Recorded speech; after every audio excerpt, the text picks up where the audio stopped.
visit a woman in her mid to late 90s named Sophia. I was told confidentially before I left that Sophia had been diagnosed with some form of incurable cancer, but I wasn't supposed to bring it up because her family didn't want her to know. They were afraid she would be too upset. Now, this didn't sit well with me, but I decided to go anyways and assess the situation for myself. When I arrived, I was brought back to the mother-in-law suite, and I was welcomed by this very elegant white-haired lady. I introduced myself, and I asked Sophia how she was feeling. And her eyes lit up. And like a little child being told that they were going to get to go to Disneyland for the first time, with this big smile that took over her entire face, Sophia exclaimed, "I'm going to see my Lord soon, and I can't wait." Wow. That wasn't what I was expecting. I'm not sure if Sophia had ever been told of her diagnosis and prognosis, but it was clear that she knew, and she was definitely excited about it. I decided that I hope that one day when my death is near, I will have that same sense of peace that Sophia had. I suppose it's probably easier when you've lived a long life and you've done everything that you've wanted to do. This coming Friday, it will be 32 years since my father passed at only 43 years old. I used to think that was old. Not so much anymore. I suspect that he probably still had things that he wanted to do. I know I still had things I wanted to do with him. Sometimes those of us who know those who have gone so young might feel like it's not fair. But maybe it's just not fair to those of us who are left behind.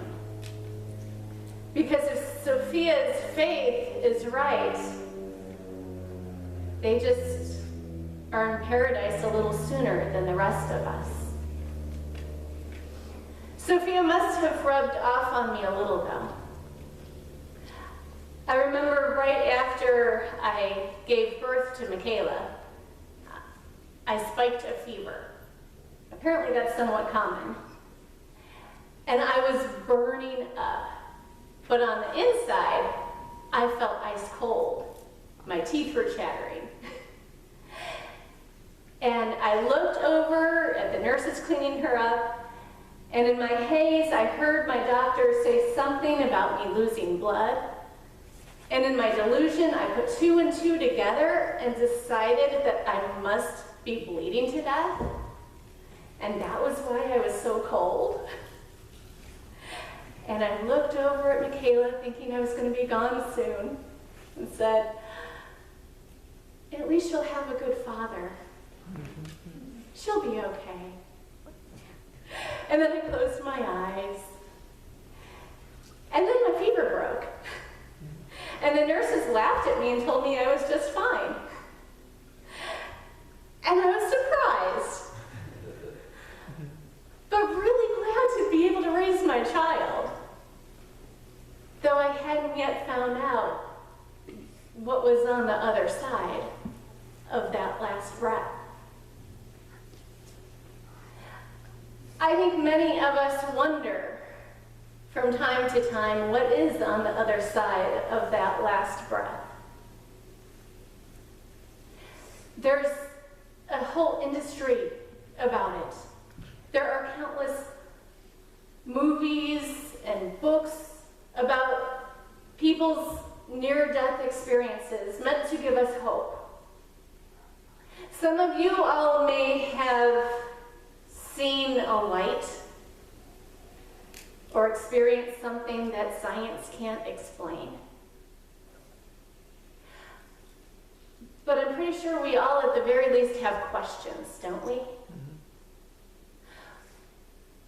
What will I look like in heaven? What age will I be? Will I be skinny again? Will my hair grow back?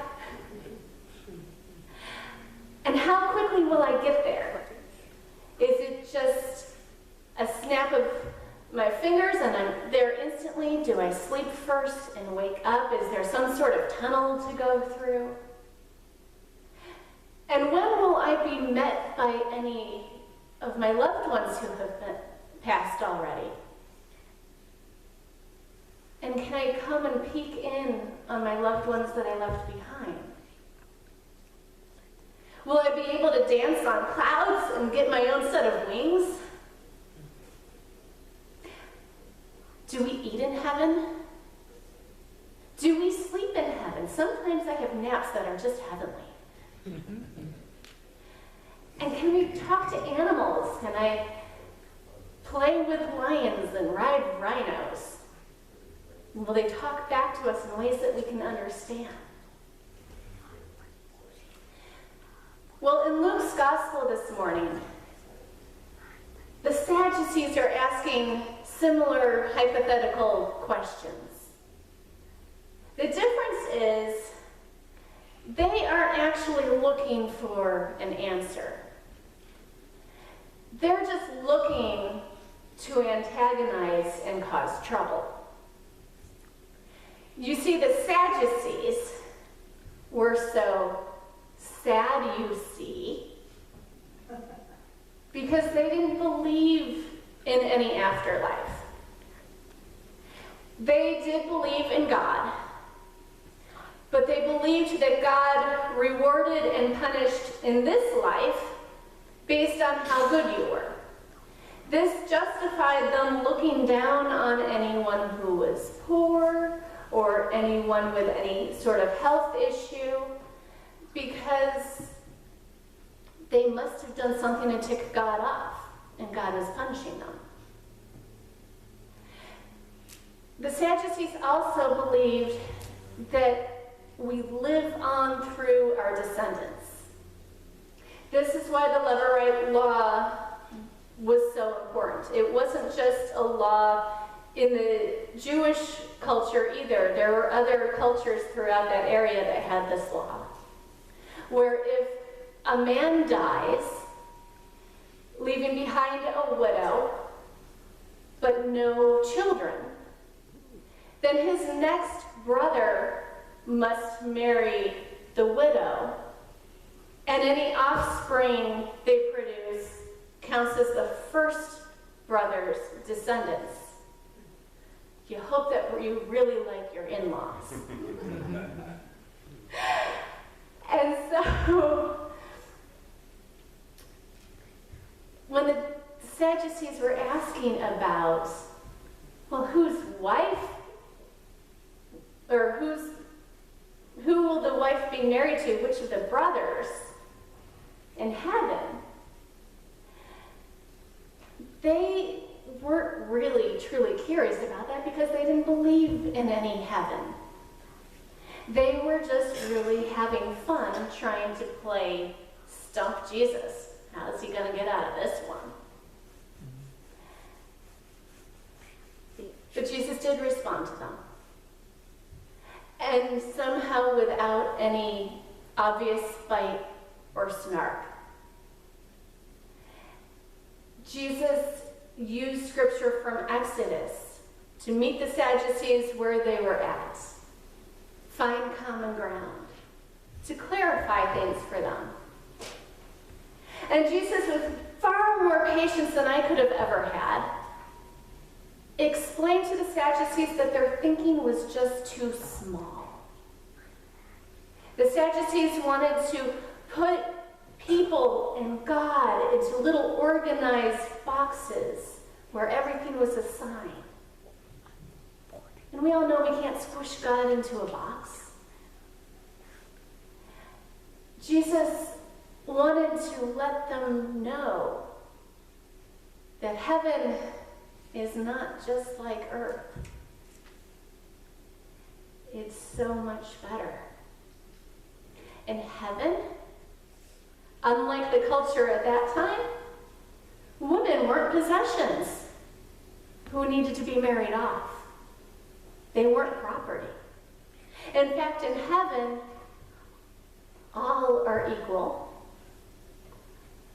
All belong to God. All are God's beloved children. That was not like that culture at the time, was it? Heaven was a place for the living. Because Jesus reminded the Sadducees what Moses had said that we read in Exodus when he was meeting up with the burning bush, how Moses had referred to God as the God of Abraham and Isaac and Jacob. And God isn't the God of the dead, but of the living. And so therefore they are still living. Just as we too will still be living. Now, I don't think any of us truly know what happens after that last breath. But the good news is that Jesus promises that he will be there waiting for us. We don't know what we will look like if there's a frozen yogurt shop, if there are lots of harps playing, but we have been promised that there will be no more crying and no more pain. Jesus tells us that we will be like angels, but we will not be angels. So sadly, we don't get wings or halos. But we will be more alive than we have ever been. I don't know if the roads are literally paved with gold, but I do trust that we will be whole and holy in God's presence. That we will experience a peace that surpasses all understanding. And at home, far more than any home we've ever experienced here on earth. So I can stand before you this morning and with complete confidence tell you that I believe Sophia was right. It will be even better than Disneyland. Something to be excited about. Amen. Beautiful.